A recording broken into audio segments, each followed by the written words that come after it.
आज की न्यूज सबसे तेज और सबसे आगे। बालाघाट भारत माता प्रतिमा अनावरण पर राष्ट्रीय भक्ति का छाया रंग। राष्ट्रीय विचारक सनातन महासभा के वक्त गौतम खट्टर ने कहा, भारत माता का गौरव गान करके हम राष्ट्र प्रेम जागृत करते। भारत माता किसी विशेष राजनीतिक दल या संगठन की नहीं है।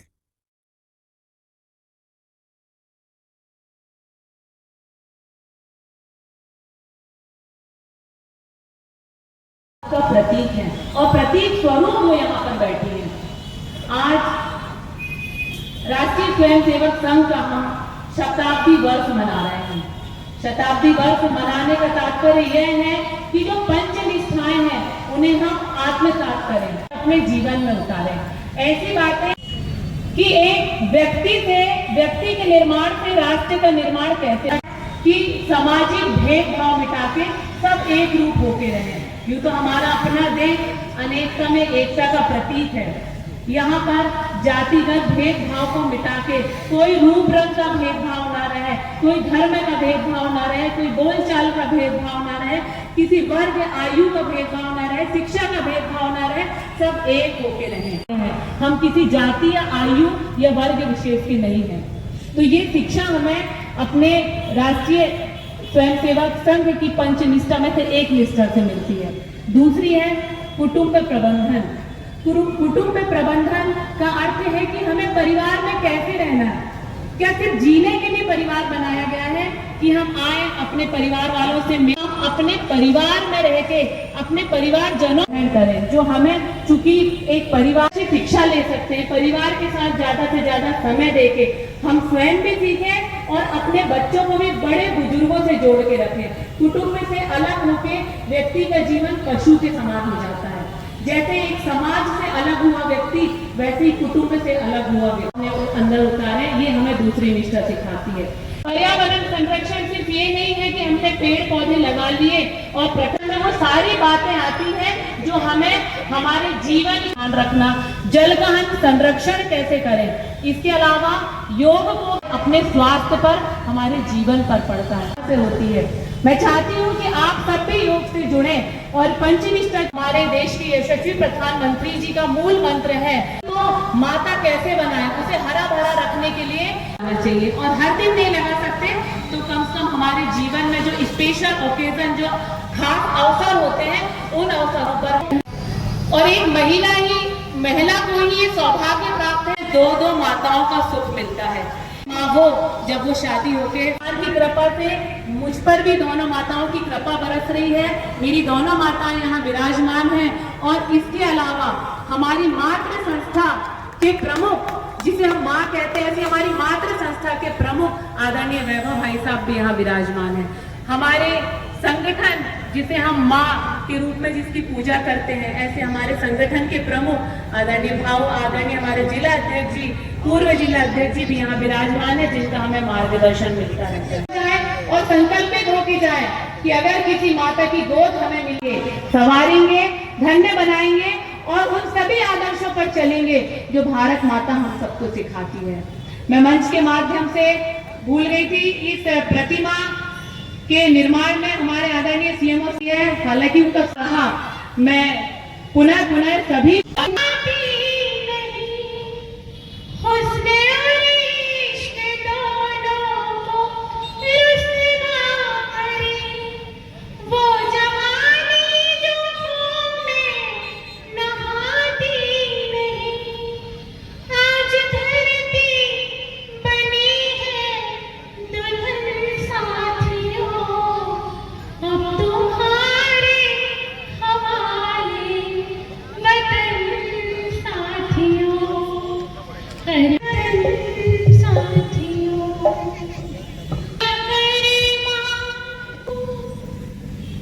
तपश्चर्या क्षण कर इस राष्ट्र के लिए गला देने का समाप्त कर दे। हमारे समाज के लिए बड़ा चिंतन का विषय है और बहुत बड़ी चिंता का विषय है कि हमको भारत माता के सामने प्रोटोकॉल चाहिए, हमको मंदिरों में प्रोटोकॉल चाहिए, हमको दर्शन करते समय प्रोटोकॉल चाहिए, सारा जगह हमको वीआईपी बनना है।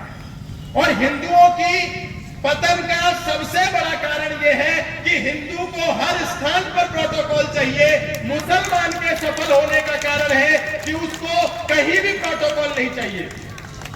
कोई मुसलमान ये नहीं जाकर के मौलवी से कहता है कि मैं मस्जिद में नमाज करने आया हूं, मुझको प्रोटोकॉल दो, मुझको वीआईपी कल्चर दो, मैं वीआईपी हूं, मैं सबसे आगे बैठ करके नमाज करूंगा।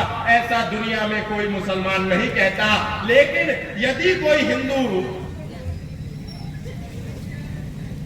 किसी मंदिर में जाए और उसके पास कोई छोटा मोटा पद हो तो वो इस बात की आकांक्षा करता है कि मैं वीआईपी हूं, पंडित जी मुझे पीछे के रास्ते से मंदिर के गर्भगृह में लेकर के जाओ, मैं दर्शन करना चाहता हूं, मुझे वीआईपी प्रोटोकॉल चाहिए। समाज में देखते हैं कि चारों तरफ से एक ही आवाज आती है कि इस्लामिक लोग हिंदुओं पर आक्रमण कर रहे हैं, ईसाई लोग हिंदुओं पर आक्रमण कर रहे हैं, कोई फलाना व्यक्ति हिंदू पर आक्रमण कर रहा है, वामपंथी हिंदू पर आक्रमण कर रहा है। लेकिन कौन से अब्दुल मियां ने आकर के मंदिर में कहा कि मुझको वीआईपी प्रोटोकॉल चाहिए? हिंदू ही जाकर के मांगता है वीआईपी प्रोटोकॉल। आए जब योगेश्वर भगवान श्री कृष्ण की बात आए, जब गणपति की बात आए, जब दुर्गा पूजा की बात आए, तो हम अपने को मोनोपोली नहीं है, भारत माता पर किसी का एकाधिकार नहीं है, भारत माता सबकी है। केवल भारत माता की हम प्रतिमा का अनावरण कर देंगे, एक शिला पट लगा देंगे, उस पर माला चढ़ा देंगे, भारत माता की आरती कर देंगे और अपने एक स्वप्न को, जिसको हमने देखा था कि हमारे शहर में भारत माता की प्रतिमा होनी चाहिए, उस स्वप्न को साकार कर देंगे। इतने भर से काम नहीं चलेगा, क्योंकि भारत माता की प्रतिमा हजारों की संख्या में पूरे भारत में पहले लगी हुई है। मर्यादा पुरुषोत्तम 40 में भारत आजाद हो गया, आज 2025 चल रहा है, भारत माता आज भी आजाद नहीं है। आज हम अंग्रेजों से आजाद हो गए, मुगलों से आजाद हो गए, लेकिन फिर भी बहुत सी ऐसी आंतरिक समस्याएं हैं, जिन समस्याओं की बेड़ियों और जंजीरों में भारत माता आज भी जकड़ी हुई है, कैद है। उससे हमें अपनी भारत माता को आजाद कराना है, जिसमें सबसे पहले नहीं मिलता। स्वयं अपने धर्म से बेमेल हो गए, हम ही लोधी लोधे और लोध हो गए तो सही। और आज वही परिस्थिति भारत में,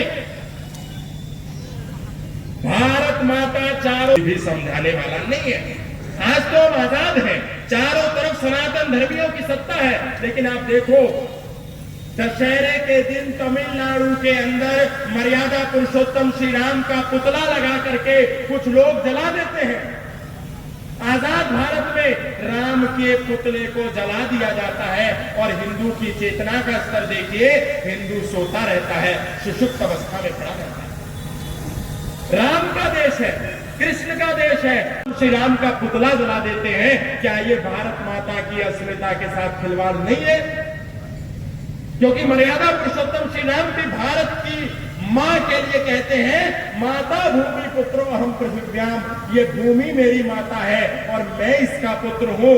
उस माता के पुत्र मर्यादा पुरुषोत्तम श्री राम को इसी भारत माता की धरती पर पुतले में जला दिया तमिलनाडु के अंदर, और एक भी हिंदू ने खड़े होकर के इसका प्रतिकार नहीं किया। और हम लोगों के लिए कितना चिंता का विषय है कि राम के देश में, भारत माता के देश में, भारत माता के पुत्रों के साथ किस तरह की घटनाएं प्रतिदिन होती हैं, और हम केवल गीत गाते हैं, केवल अपना त्योहार मनाते हैं। इसीलिए मैं तो एक ही बात कहता हूं कि